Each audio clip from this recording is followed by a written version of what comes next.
College Cooking with Caitlin.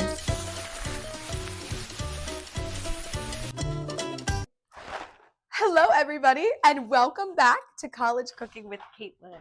Today, we will be making spicy vodka pasta minus the vodka because I'm 20 years old. This is a great meal that you could make for yourself and then have leftovers later in the week. Or if you're like me, you can make it for your lovely roommates. Okay, for this meal, you will need 16 ounces of pasta. I'm using penne. You can use whatever you want. Half a cup of extra virgin olive oil. 2/3 a cup of tomato paste. 1 1/3 cup of heavy whipping cream. 2 tablespoons of crushed red pepper, or you can add a little bit more to taste. Half a cup of Parmesan cheese, 2 tablespoons of unsalted butter. For your seasonings, salt, pepper, a little bit of Italian seasoning, and some onion powder. You will also need 2 shallots and about 3 cloves of minced garlic. Also for this recipe, I will be making breaded chicken. It is completely optional. I just found these breast tenderloins at Walmart for $5, and I thought I would show you guys how to make that if you wanted to throw in some protein to your meal. About 2 eggs, depending on how much chicken you have, beaten. Some breadcrumbs, about 1.5 cups of this. Some seasonings to season your breadcrumbs. I will be using all of the seasonings I already listed, plus some Cajun seasoning just because I like it a little spicy. And then we'll also throw some Parmesan on top of the chicken cutlets. The total for this recipe ended up coming out to around $22, and that's if you didn't have any of the ingredients at home. If you've been cooking, you probably have things like butter, olive oil, garlic, and some of the seasonings at your house already.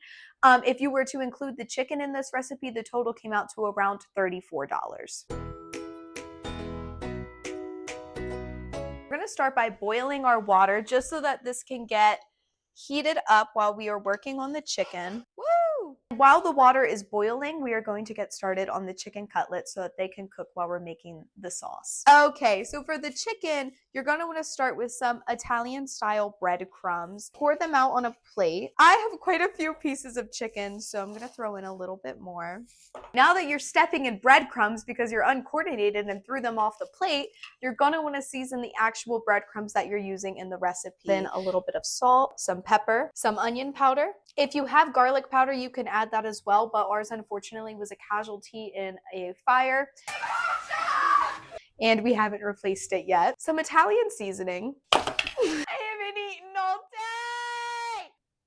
And then I'm adding some Cajun seasoning to mine just because I like it spicy, but if you don't like spicy food, this is completely optional. And mix that all together until it's nice and happy. Now we are going to bread our chicken. So you want to take 2-ish eggs and beat them in a bowl. I know eggs have been really expensive lately, so if you wanted a cheaper option, you could use oil, but I had eggs left over from last episode, so I'm just going to use up the rest of those. You're going to want to take your piece of chicken and dip it in the eggs. Pour it over to your breadcrumbs and coat both sides until it looks like something you'd want to eat. Pour that onto your tray.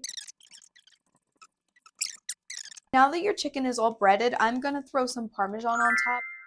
Put the cheese aside because we'll need it for the sauce. Before we start our sauce, I'm going to throw the chicken cutlets in the air fryer. If you don't have an air fryer, you can just use your oven. That works completely fine. Or if you even wanted to, you could fry these. Now your water is boiling, you're going to dump in your pasta. Now that your chicken is in the air fryer or the oven, whichever you chose, and your pasta is starting to boil, as you can see the steam in front of the camera, it is time to start with the sauce. So you're going to want to take your olive oil and dump it in the pan. Spread around your olive oil so you get equal coverage and nothing sticks. Once your oil is heated up, you're going to want to throw in your garlic and shallot.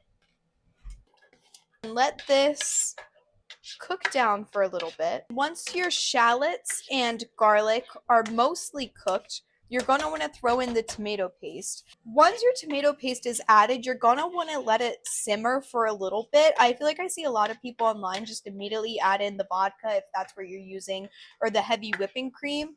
But it's important to let the tomato paste cook down so that your sauce has a nice smooth consistency.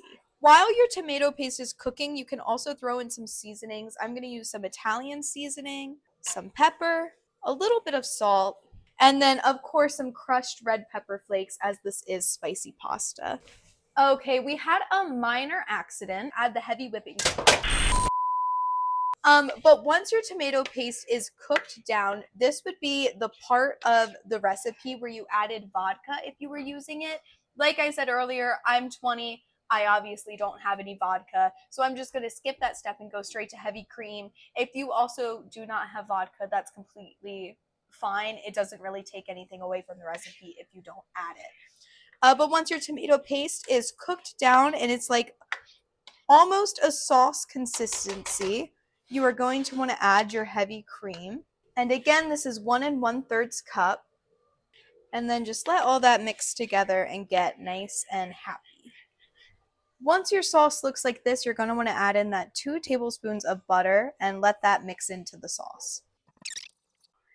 Once the butter is melted, you're going to want to steal about half a cup of the pasta water and add that into the sauce.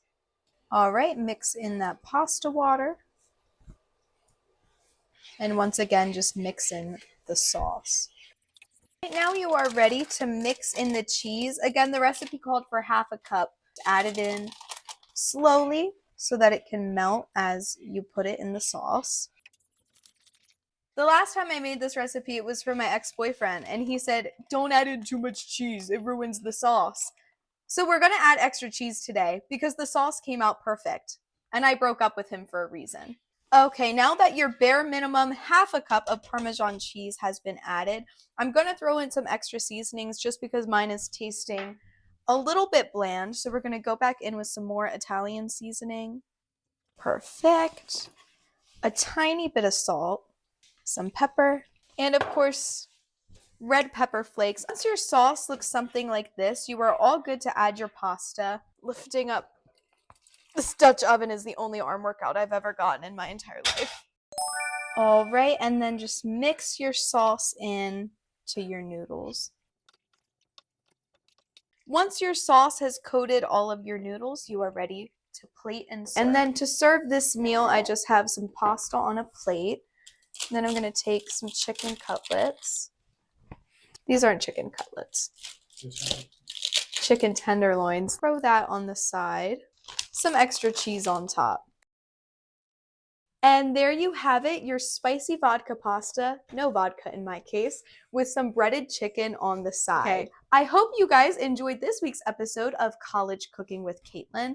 I am very excited to try this, so let's give it a bite. Okay, I'm just gonna try the pasta because everyone in my household is famished and we are ready to eat. That is absolutely perfect.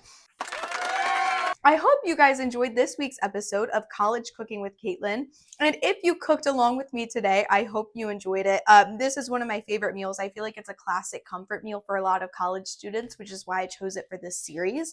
But follow along for next week's episode where I'll show you how to make one of my favorite side dishes.